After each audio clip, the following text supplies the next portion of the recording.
Rex, let's start with this. This is the first time in 30 years that the court has ruled on college sports. How monumental is this? It's pretty big. I'm no fan of Brett Kavanaugh, in all honesty. But what the NCAA has been doing has just been so flatly wrong.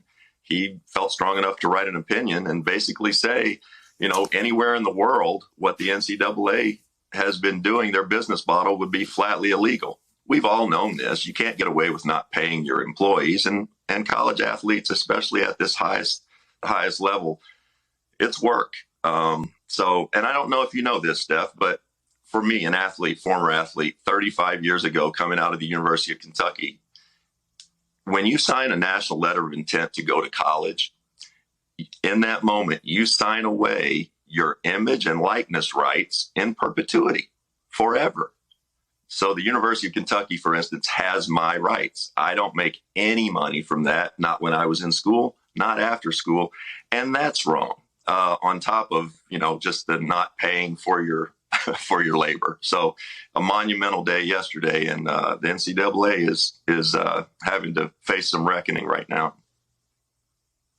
Well, this hits the NCAA exactly where it hurts. Do you think it's going to destroy their business model forever? I think it's going to change their business model. They're going to have to start taking some of these profits, some of these billions of dollars.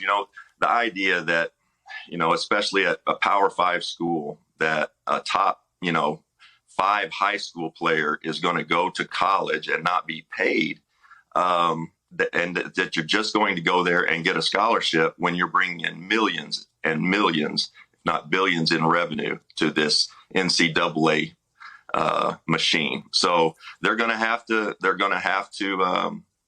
whether it's now or in a few years from now, they're going to really have to buckle down and decide, how they want to continue this thing, because now the courts are involved and they don't really have a leg to stand on. Could this make more players want to actually stay in college all 4 years? I think it could. I think, look, the thing that really has bothered me about the NCAA, and let's forget about basketball for now, when you go to an SEC football school, you're getting the same, you're banging up your body for 4 or 5 years there in college and getting the same kind of CTE you would be getting in the NFL. When college football players leave school, they don't have any insurance, they don't have any pension, and they've got the same limp that they got from that ACL injury that an NFL player makes. So, there's all kinds of wrong that's been going on. The NCAA is going to have to figure out how to do this. And yes, it may, if you can go to college and make some money as a high-level college player, that, most people don't go on and play in the pros. I was very lucky to do that. Many of us were very lucky. But for most of us, if you go and play college ball, at the end of those 4 years, it's get your diploma and we'll see you later. You should be being taken care of while you're in college, at least a little bit. Rex, before we go, I just mentioned Carl Nassib coming out in the NFL as gay. How important is this moment? What's your take?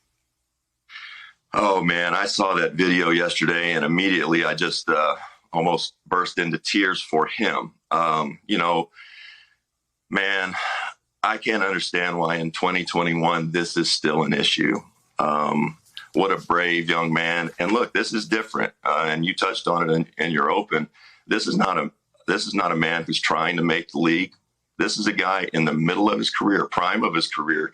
He's got a 3-year deal, just signed a $22 million deal. He's on the team. And for him to come out and do this is incredibly brave. It's going to save lives. The Trevor Project that he donated money to is doing the Lord's work. But representation matters, and you can bet your bottom dollar yesterday, Carl Nassib saved lives.